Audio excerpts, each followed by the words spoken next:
एक समय की बात है, एक गांव में भोला नाम का एक ग्वाला रहता था। वह बहुत ही सीधा साधा और अनपढ़ था।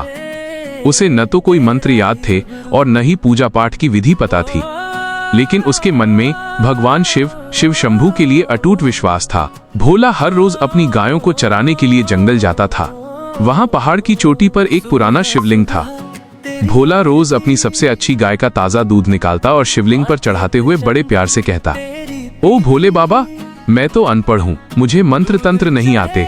ये दूध पी लो और थोड़ी देर मेरे पास बैठो, मेरा मन बहल जाएगा।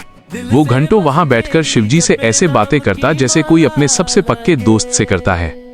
कभी अपनी परेशानी बताता तो कभी अपनी खुशियां बांटता। एक दिन गांव के एक विद्वान पंडित जी वहां से गुजरे। उन्होंने देखा कि भोला बिना किसी नियम के अशुद्ध तरीके से पूजा कर रहा है। पंडित जी को गुस्सा आया और उन्होंने उसे डांटते हुए कहा, तारांकन मूर्ख, ये क्या कर रहा है? भगवान को पाने के लिए कठिन तपस्या और शुद्ध संस्कृत मंत्रों की जरूरत होती है। तेरी इस बचकानी हरकत से शिवजी कभी प्रसन्न नहीं होंगे। ये सुनकर भोला डर गया। उसे लगा कि उसने अनजाने में शिव शंभू का अपमान कर दिया है। वो रोने लगा और उसने खाना पीना त्याग दिया।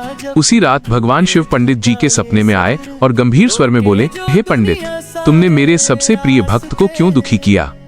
तुम्हें मंत्र तो याद है, लेकिन तुम्हारे मन में प्रेम की कमी है। भोला को मंत्र नहीं आते, पर उसका मन आईने की तरह साफ है। मेरे लिए उसकी भोली बातें किसी महान मंत्र से भी बढ़कर हैं। पंडित जी की आंखें खुल गईं। अगली सुबह वो दौड़ते हुए पहाड़ पर पहुंचे। उन्होंने देखा कि भोला वहां बैठा रो रहा था। तभी अचानक शिवलिंग से एक दिव्य ज्योति प्रकट हुई और स्वयं शिव शंभू प्रकट हो गए। उन्होंने बड़े प्यार से भोला के हाथ से दूध ग्रहण किया और उसे आशीर्वाद दिया। कहानी की सीख, भगवान केवल प्रेम के भूखे होते हैं। सच्ची भक्ति के लिए शब्दों या धन की नहीं, बल्कि एक सच्चे और साफ दिल की जरूरत होती है।